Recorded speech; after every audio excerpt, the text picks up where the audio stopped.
Well, I'm Maria Vamvakinou. I'm the federal member for Calwell and have been representing the federal seat of Calwell for the last 21 years.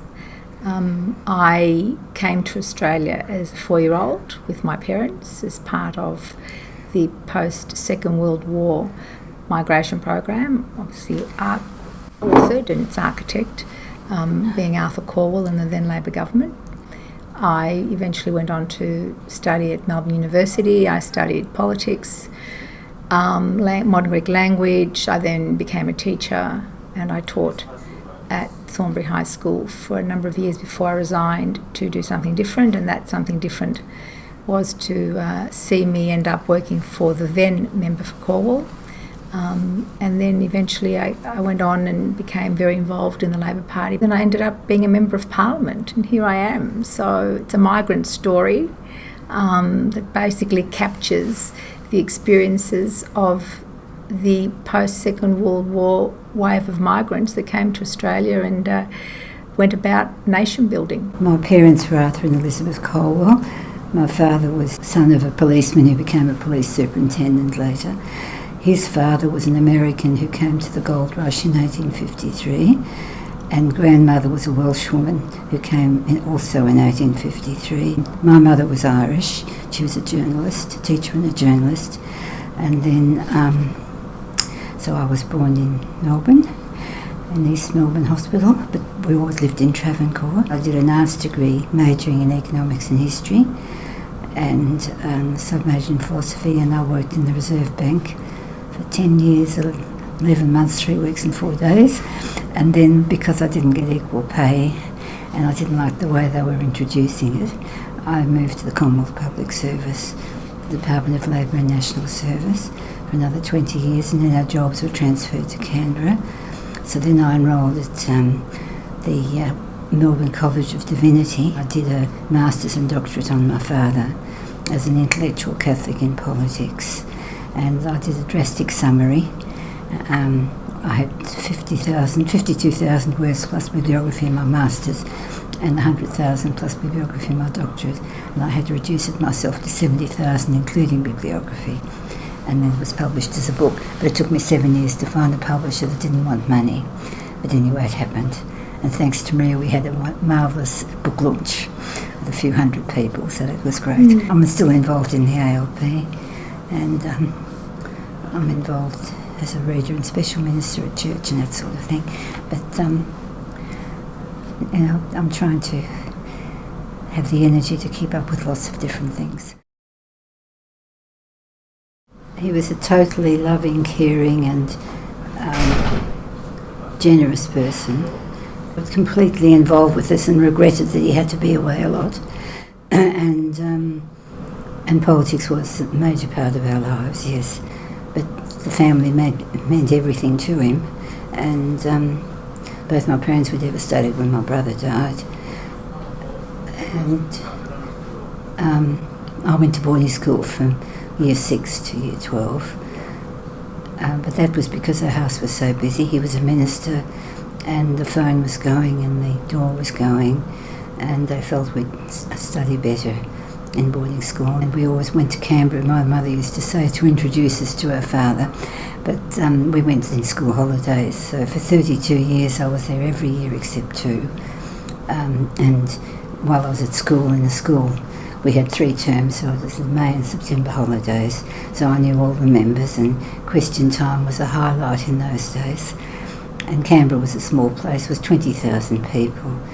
When my father was elected, before I started school, my father was always hopeful, and he had a very deep faith, and he distinguished between what was accidental and what was fundamental and what was accidental.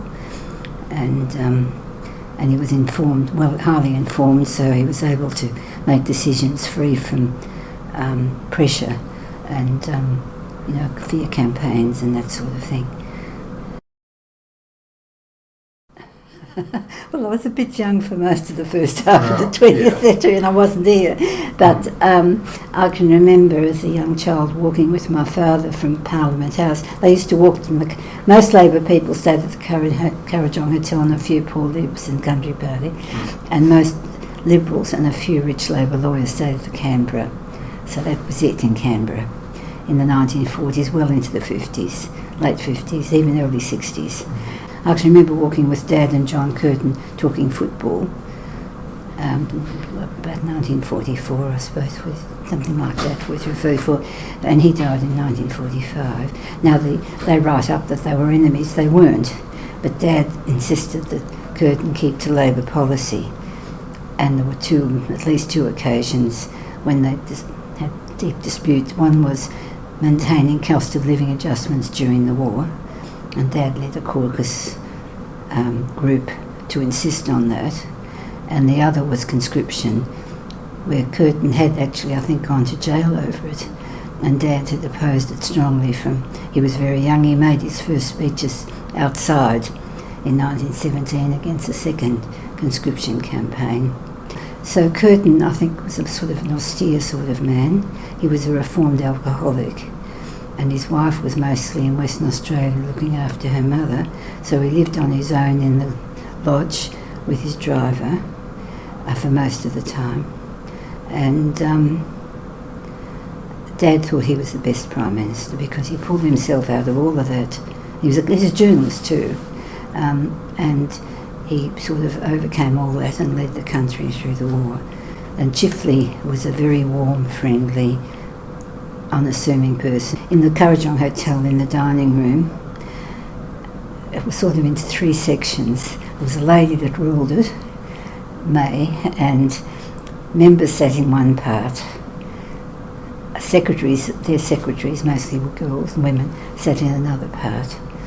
And there were lots of public servants that had come up from Melbourne because that was a temporary capital till 1929, and they were still there in the 1940s. And the ones who were still bachelors sat in another part. And there was one table where Mr. Chifley sat at the top, and Dad sat on beside him, and a group of men, Labor men. They were all men then, except for Dorothy Tagney, who won in 1933 in the Senate. Dr. Everett was very suspicious. He had been a judge. He liked to do things himself, and I've quoted in my book about a letter Dad wrote saying, you made this decision or called this meeting without consulting me. Chifley would have never done that, and that was his problem. He didn't interact with people well, but he was a brilliant man. And there's a lecture Dad gave actually, and there's a chapter in the book where he said, I think he said, he would be remembered more for his mistakes than his great achievements. Oh, that's an interesting question, because the media's each election brings a different discussion about the role of the media in politics, but we have to accept the fact that politics is about the public, and it's about issues that affect not only the governance of a country but also the policies and the directions of the media. Will always have an interest. It has to have an interest. It's the nature of that interest and the nature of the role of the media that really we need to examine each and every time to see whether, things can be improved upon. I'm a bit pessimistic about that. If I look at today's campaign and the role of social media and Twitter, which would not have been around, obviously, during the period of Arthur Calwell and politics in Australia at that time, I've often wondered, for example, I've always been amazed by this migration program and the Plan for Australia that was implemented at that time in a country that was very isolated and very insular and very inward-looking. What was it? 7 million people. 7.5 million people. And you had a government that was determined to grow the population. And I remember well that black and white footage of Arthur Calwell actually standing, and if I'm not correct, I don't know whether his arms were crossed, but he says, we cannot hold this continent with 7.5 million people. And without immigration, the future of the Australia we know will be both uneasy and brief. As a nation, we shall not survive. Now, I think today, if that migration program, because migration and population are always sensitive, controversial issues, and politics and the media don't help. But would they have been able to have implemented that program today with all of the various social media platforms? They're driven for the sensationalist celebritisation of politics. Sort of I mean, it always is a horse race because someone's going to win and someone's going to lose. It's a contest of ideas. The problem is that sometimes not just governments but political parties have to make decisions about the future direction of this country that may not be popular, but they're necessary.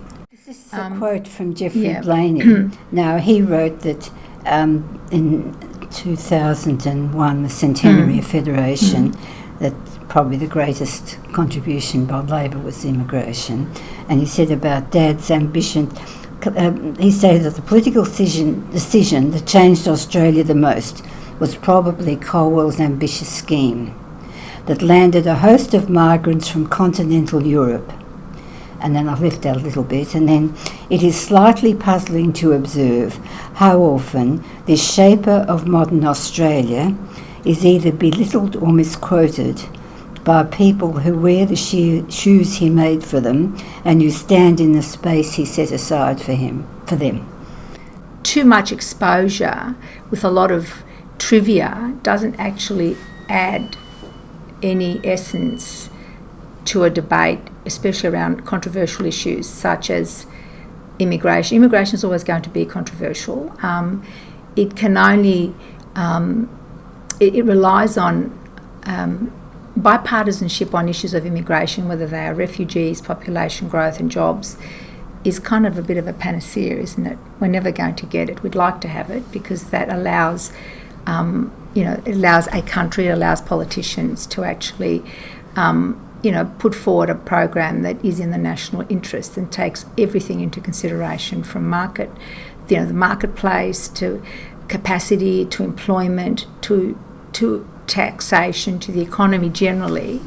But if you're arguing about numbers and who's coming here and where they're coming from, should they be here, shouldn't they be here, if you're arguing at that level only, you're doing a disservice, I think. And you're certainly not going to achieve the great reforms that were embarked upon and successfully achieved all those years ago. And I think that's the problem with a lot of people. They don't recognise and they don't understand Australia's contemporary nation-building history. They don't understand it. So, yes, the media can be helpful, should be more helpful, but they're not always helpful, and they seem to have other interests at play. Yeah, well, my father considered the media the enemy of the Labor Party because they were big capitalist organisations.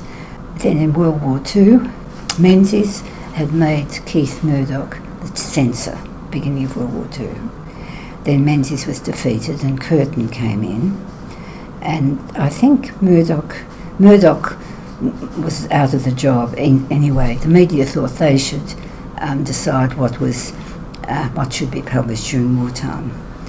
And Dad and Mr. Bonney, who was the chief censor in the Department of when Dad became Minister for Information, Curtin said, "You either support the censor or sack him," and Dad supported him. Mr. Bonney, Hugh Bonney, the press wanted big headlines, and the department stopped them from publishing it.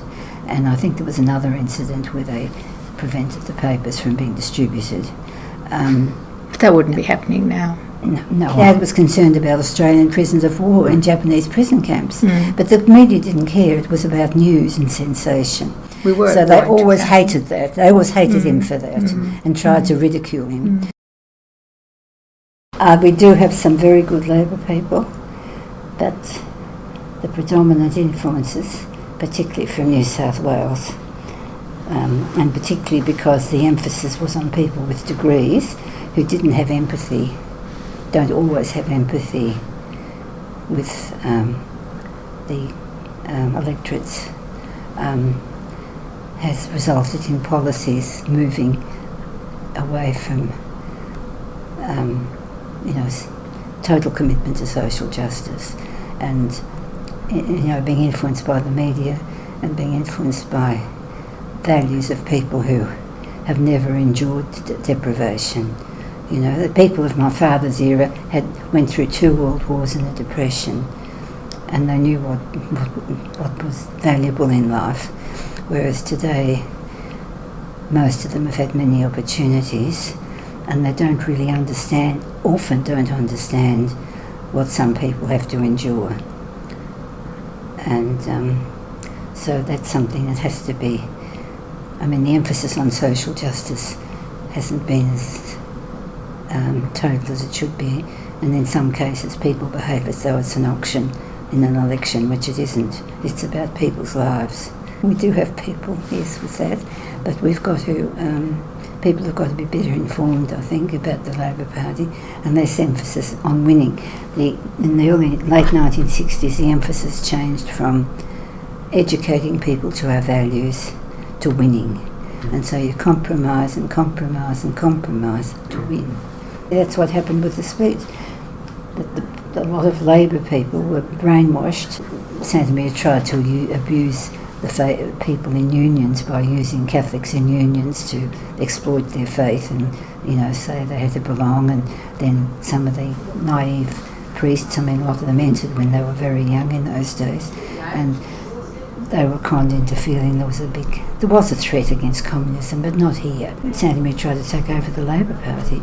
Well, that would have been chaotic in a multi-religious society. And Dad really averted that, as I've said.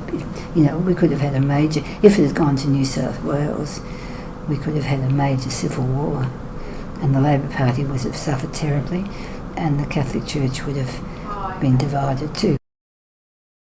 Well, you can do the history, Mary Elizabeth, of that and answer it as it's been asked, but I think that one of the things that has disturbed me greatly in the last few years is the introduction of the term fake news and what that may mean. It's becoming more obvious that misinformation and lies are being legitimised and it's part of the norm or discourse and narrative, and where in the past there must have been much more stringent measures upon which, you know, truth and facts were actually measured against before they became public.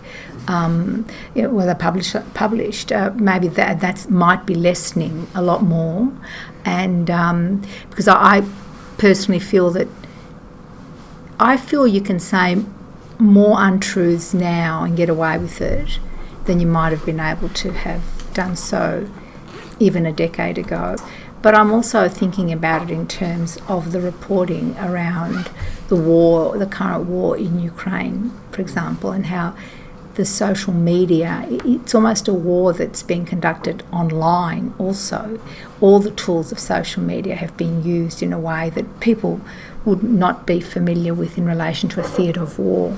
I'm not suggesting that, I'm just saying that this fake news thing seems to now be a thing that is used. The United Australia Party was the predecessor of the Liberal Party, and after Menzies was defeated and Fadden crossed and then was succeeded by Fadden, after Wilson and Coles crossed the floor, Curtin became Prime Minister, and then Menzies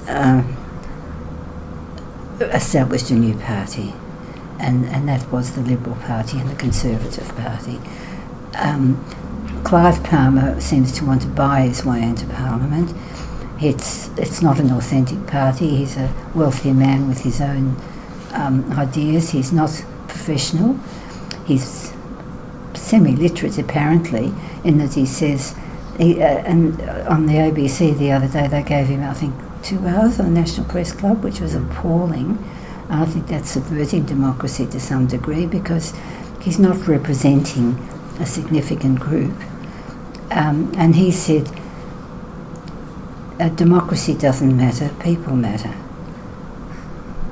In Parliament, he spent a term in the House of Representatives effectively not showing up, but he's realised that there is power in harnessing the disaffected and also blurring the lines between loyalty to an ideology, which is becoming less and less an issue, people nowadays are voting for a whole series of different reasons, and those reasons are not necessarily attached to any one political belief.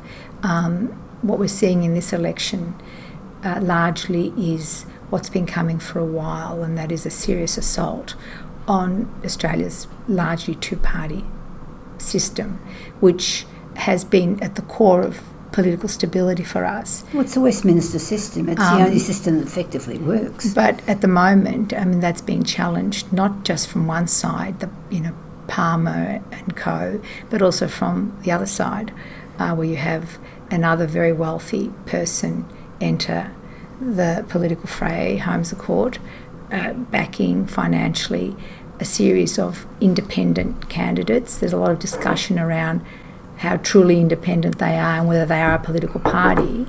So there's a lot going on in this election at this point in time. You've got two major political parties vying for the hearts and minds of a constituency that has become very complicated, and there's a lot of other actors inserting themselves in that narrative. I personally have a problem with the whole concept of fake news, because it seems to be legit. No one seems to worry about it as much anymore, which means you blur reality, and even when you are telling the truth, you just don't know. And I also have a bit of a concern about wealthy individuals, regardless of where they come from, what side of the political fence they're from, wealthy individuals being able to be involved in the political system in a way which I think is manipulative. That's not to take away from the independent candidates themselves who are standing. People have a right to stand, there's no question about that. But more clarity around the nature of those campaigns. I think it's also offensive, I think, to the electorate that you can throw out all sorts of slogans and promises that you never have to deliver.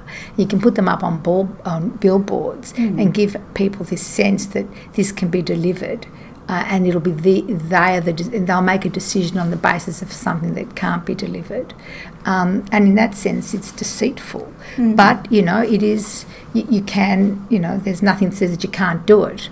You can, and it's being done. And I'd like to see a situation where people made decisions about how they voted in a way that was a lot more informed, and they could see a way through the delivery of those promises. Now, that someone might say I'm living, in utopia, but the fact is that the political discussion can only be aided by a more educated political system and a more educated media, which allows for information to be disseminated to people, so that decisions can be made on the basis of the merit of an issue. But that's not the case, and I don't know that maybe it ever was the case, really. It's just that it's accelerated considerably. Yes. This personalisation, which on the Labor side started with Whitlam. I'm the greatest, look at me. I'm a lawyer, I'm intellectual. People without degrees are not, which is untrue. I've known some most highly intellectual people, many without degrees, including my father and a lot of his contemporaries, that led Australia through a world war and a tremendous economic recovery, unlike most countries. But they had this unity. But when people start saying, it's me, not you, not us, I think that tends to lead to incivility. I think civility at any one time is different. It's defined differently. It's also a reflection of what the broader community can tolerate and accepts, and politicians reflect that also. I think in the 20 years that I've been in Parliament, I will often think that, yes, things have changed. We can say things, now that we probably wouldn't have said, or you wouldn't have been able to have said. Many people say to you, it's theatre, the public watch it and think, oh my goodness, what's going on there? A lot of members work very well together on committees and form, friendships. But at the end of the day, it is an adversarial system. And, where I might agree with something that's being said by someone on the other side and vice versa, you're not going to stand up very few people are going to stand up in public and say, well, actually, I agree with that. It is an adversarial system, it must be, and people should be educated to know that. You know, some people can't understand why you attack each other in Parliament, but that's there to represent people, and that's the way you do it. But I do think that in recent times the Speaker has been too tolerant of a lot of things that I've watched in question time. I think he's allowed to, when a question's asked, you answer it. You don't make a policy statement, and you don't have a whole lot of bits of paper there to make sure you get in what you want to say. You should answer the question full stop. Well, if you also look at Hansard of 40 or 50 years ago, and not only that, but also in the general public, in newspapers, language has changed considerably, and the manner in which people speak has changed also. There was a greater civility around language and expression, both in public discourse in the newspapers and even in literature once upon a time. When you compare it to today, that's changed also. I mean, words that would be unheard of to be put in print are now being put in print. In any debates in Parliament, Dad always won on quoting historic allusions, and he always won on literary allusions, whereas Everett always won on legal allusions. And they'd quote them, without any looking up. Whitlam would look up Dante later, but that's pretty trite to me. Spontaneously, they could hit the nail on the head with some quote that was relevant. But the standing orders, do get tested considerably, and often it is the Speaker that decides to what extent they're enforced. I've seen a big change in 20 years, considerable change. I don't know yet whether it's for the better, but it is a reflection of our society. Our society's changed as well. Oh, well, I'm not an expert in those fields, but my father always thought that 3 levels of government were too many, and most major countries had 2. So you either abolish the states or you abolish the councils. The Senate. Well, the Senate, it was always Labor policy until perhaps the 70s for the Senate to be abolished, because it sort of, in a way, stood in... In those days, it tended to be mostly older, semi-retired people, but then vital people like, Nick McKenna, who was a schoolmate of Dad's, was in the Senate in most of Dad's career, and we had Justin O'Byrne from Tasmania, and we had Sam Cohen from Victoria, and it became more vitalised, but in a way it was an impediment to getting effective government. But anyway, I think these days there were no Senate committees or anything like that long ago, even with the Senate. No, not Senate committees in the way that they can interview people and have public hearings. That's relatively newer. But I don't know whether they warrant so much attention. Tasmania fits into the western suburbs of Melbourne in proportion, in population. Yeah. Well, it is undemocratic, certainly. Yeah. And the states' rights people often muddy the waters. We've got to think as Australians. We're the opposite of the United States in terms of responsibilities, but Dad was very much in favour of a central control of the nation, a federal government. In some ways, no. There's less loyalty to Australia. There's too much introversion of people concerned with themselves without the community, and that's partly a result of not having an adequate knowledge of our history and our culture. We're not learning about Australian writers or achievements or what brings us together, and there should be a greater sense of responsibility of who we are and what we stand for and our place in the world.